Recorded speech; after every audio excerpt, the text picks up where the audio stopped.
छत्रपती शिवाजी महाराज की जय भवानी, जय भवानी। भारत माता की, भारत माता की। आजच्या पद्मश्री डॉक्टर विठ्ठलराव विखे पाटील आणि पद्मविभूषण डॉक्टर बाळासाहेब विठ्ठलराव विखे पाटील यांच्या स्मृतीला विनम्र अभिवादन करतो। आणि या कार्यक्रमाला उपस्थित केंद्रीय गृहमंत्री आणि सहकारिता मंत्री, खरं म्हणजे आपण त्यांना देशाचे फौलादी गृहमंत्री म्हणतो, ते आज या ठिकाणी या कार्यक्रमाला उपस्थित आहेत। मी आपल्या सगळ्यांच्या वतीने त्यांचं मनापासून स्वागत करतो, मनापासून त्यांचं अभिनंदन करतो।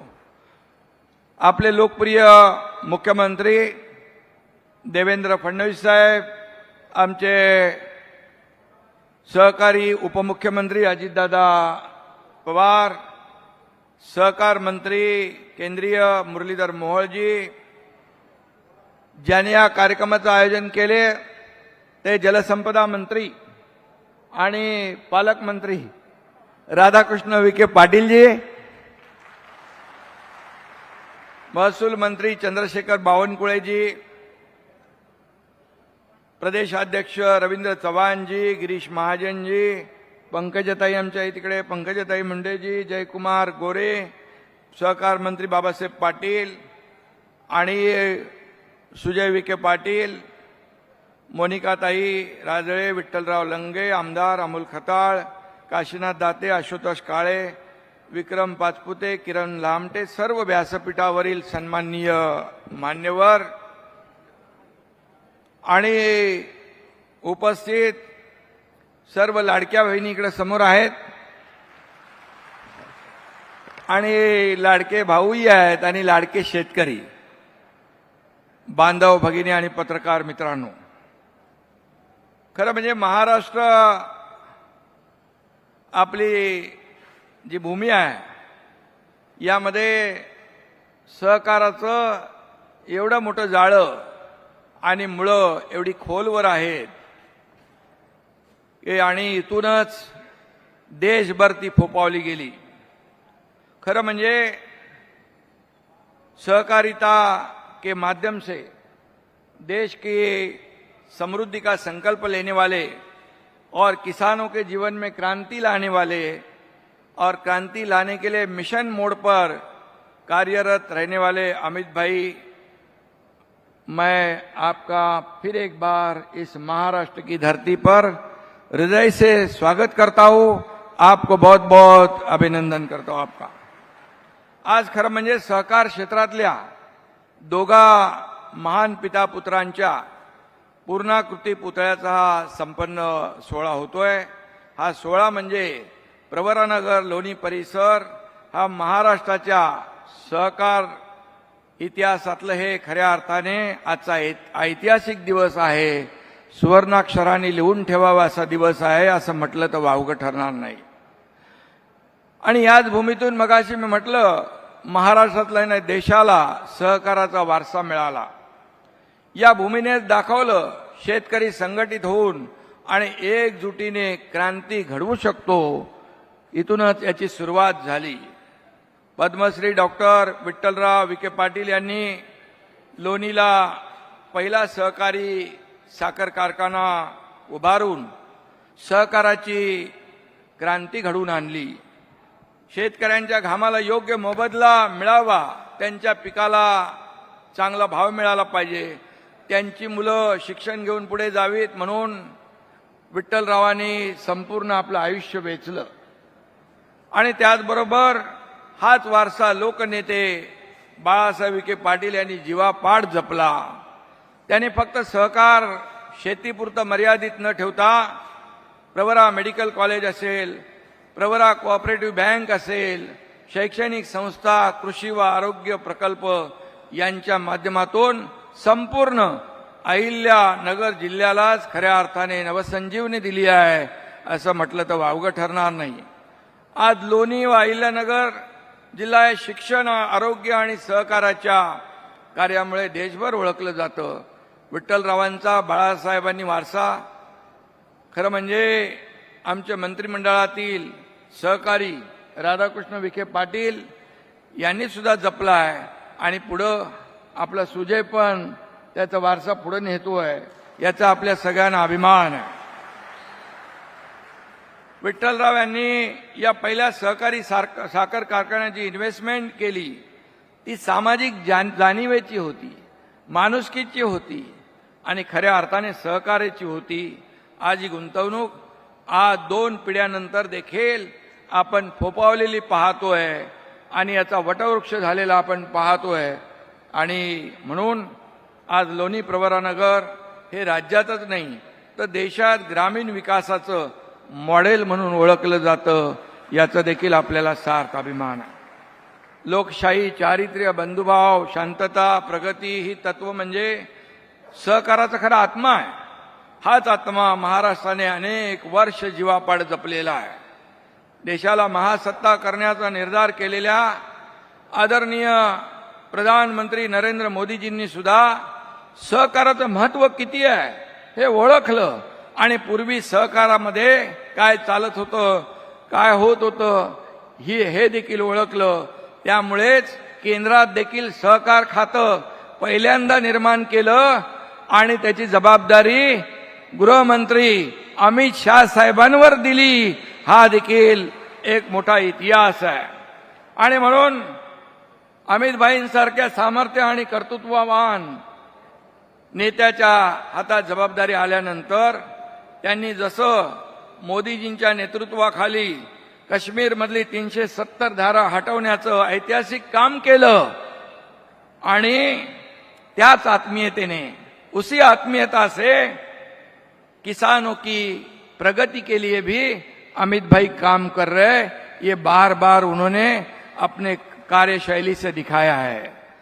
आणि म्हणून देश की आंतरिक सुरक्षा को मजबूत रखते हुए, नक्सलवाद का खात्मा करते हुए देश के सहकारिता भी सशक्त करने का अमित भाई का दृढ़ निश्चय है, संकल्प उन्होंने किया है. इतने निश्चयी, कणखर और दूरदर्शी गृह मंत्री और सहकारिता मंत्री आपल्याला भेटलेत. हे आपलं भाग्य आहे. आपल्या सगळ्यांना त्यांच्याबद्दल अभिमान आहे, गर्व आहे. आणि म्हणून मी खरं म्हणजे त्यांचं पुन्हा एकदा अभिनंदन करीन. आणि सहकार चळवळीला बदनाम करायचं आणि निस्तेज करायचं आणि नंतर सगळं हडप करायच्या वृत्तीलाही अमितभाईंनी चाप लावलेला आहे. अमितभाई यांनी बेशिस्ती, एकाधिकारशाहीला देखील लगाम घातलाय. वर्षानुवर्ष भाकरी फिरत नाही, त्यामुळे ती करपते. ही भाकरी फिरवण्याचं काम देखील अमितभाईंनी उत्कृष्टरित्या केलंय. त्याबद्दल देखील त्यांना धन्यवाद. कोणत्याही क्षेत्रात बदल नसतील तर ते क्षेत्र संपायला, रिफॉर्म्स नसतील तर ते क्षेत्र संपायला वेळ लागत नाही. आणि म्हणून आज सहकार क्षेत्र अमितभाईंच्या नेतृत्वाखाली बदलत आहे. या क्षेत्राची आधुनिकतेकडे वेगाने वाटचाल सुरू आहे. ते गृहमंत्री असले तरी सुद्धा त्यांना शेतीबद्दल, शेतकऱ्यांबद्दल खूप आस्था आहे, प्रेम आहे. आणि शेतीमध्ये देखील नवीन बदल घडले पाहिजे असं त्यांचं म्हणणं असतं. आणि म्हणून सतत नव्याच्या शोधामध्ये असताना नवीन काहीतरी केलं पाहिजे अशी भावना असताना जुन्या परंपरा आणि नव तंत्रज्ञान, नव संशोधन याची सांगड घालण्याचा प्रयत्न त्यांनी नेहमी केलेला आहे. आणि म्हणून गेल्या 4 वर्षात सहकार क्षेत्रामध्ये देशामध्ये जे आमूलाग्र परिवर्तन घडतंय याचे खऱ्या अर्थाने शिल्पकार अमितभाई आहेत असं म्हटलं तर वावगं ठरणार नाही. आणि म्हणून मगाशी अजितदादांनी त्याचा उल्लेख केला की जवळपास जेव्हा ऊस उत्पादक शेतकरी आणि कारखाने महाराष्ट्रातले जेव्हा अडचणीत आले आणि आम्ही अमितभाईंकडे गेल्यानंतर त्यांनी तब्बल 10,000 कोटींचा इन्कम टॅक्स माफ करण्याचं ऐतिहासिक पाऊल उचललं आणि साखर उद्योगामध्ये पारदर्शकता आणली, इथेनॉल उत्पादनाला चालना दिली, त्याचा लाभ शेतकऱ्याला मिळाला पाहिजे हे त्यांचं धोरण होतं. पॅक्सला देखील शक्ती दिली, ग्रामीण सहकार बँकांना नवसंजीवनी देणं, अशी अनेक महत्वाची पावलं त्यांनी सहकार मंत्री म्हणून घेतलंय. अमित भाई, आज यहाँ पर राज्य के कई हिस्सों में बाढ़ की परिस्थिती आहे, पूर परिस्थिती निर्माण झालेली आहे. आमच्या शेतकरी बांधव भगिनींचं खूप मोठं नुकसान झालेलं आहे और आणि कई लोगों का जीवन उजड़ गया है. आपसे हम तीनों ने कल बात की थी कि कभी भी जब भी पूर परिस्थिति होती है, बाढ़ आती है, महाराष्ट्र पे संकट आता है या कोई भी राज्य पे संकट आता है, तो आप पूरी ताकत से साथ में खड़े होते हैं. हम लोग तो बड़ी राजा हमारे शेतकरी के साथ मजबूती से खड़े हैं, लेकिन इस संकट से उबरने के लिए केंद्र सरकार, आदरणीय मोदी जी और आपकी भी मदद की जरूरत है. हमें सहयोग की आवश्यकता है और जब जब महाराष्ट्र ने मदद मांगी तब तब केंद्र ने खुले हाथों से मदद करने का काम किया है. हमें पूरा विश्वास है, जरूर हमें महाराष्ट्र को किसानों के लिए जरूर आपके केंद्र सरकार से सहयोग मिलेगा. आपल्याला विश्वास आहे की केंद्र सरकार नेहमी आपल्या पाठीशी उभं राहिलंय.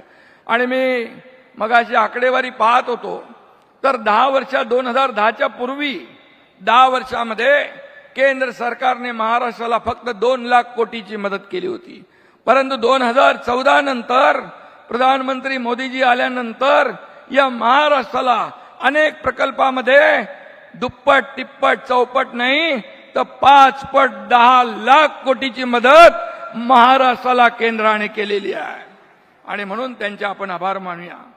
सहकार म्हणजे सामाजिक जबाबदारी. सहकार चळवळीचं हे तत्व जे आहे अमित भाईंच्या नेतृत्वाखाली सहकार विभागाने जिवंत ठेवलेला आहे.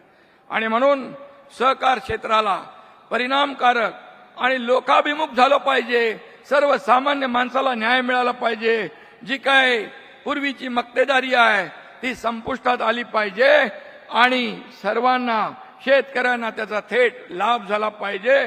अशा प्रकारचं काम या ठिकाणी अमित भाईंनी सुरू केलेलं आहे.